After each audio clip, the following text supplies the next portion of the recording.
விஜய் வந்து உண்மையாலுமே அந்த டேங்க்கில் மலத்தை கலந்து அந்த மக்கள் பாதிக்கப்பட்டிருக்கிறாங்க அப்படின்னு சொல்கிறார்.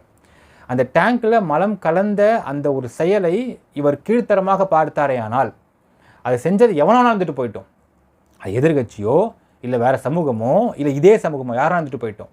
அப்படி மலத்தை கலந்த அந்த ஒரு ஆக்ட், அந்த ஒரு செயல் கேவலமான செயல் அப்படின்னு நினச்சாரேயானால், இப்போ வெங்காய வேலுக்கு போகணும். வெங்காய வேலுக்கு போகணும், முரளிராஜாவை பார்க்கணும், முத்துகிருஷ்ணனை பார்க்கணும், சுரேஷனை பார்க்கணும். 3 பேரையும் கூப்பிட்டு நிப்பாட்டி காரி மூஞ்ச துப்பணும். செய்வாரா விஜய்?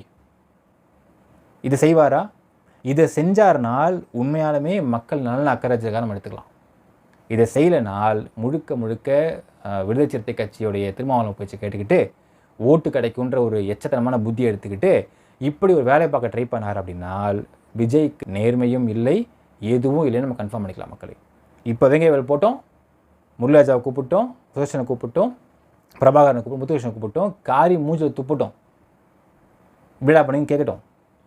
இப்படி செஞ்சால் கரெக்டு, செய்யலைனால் விஜய் மாதிரி தலைவர்கள் இந்த சொசைட்டிக்கு மிகப்பெரிய ஆபத்துன்னு சொல்லலாம் மக்களே.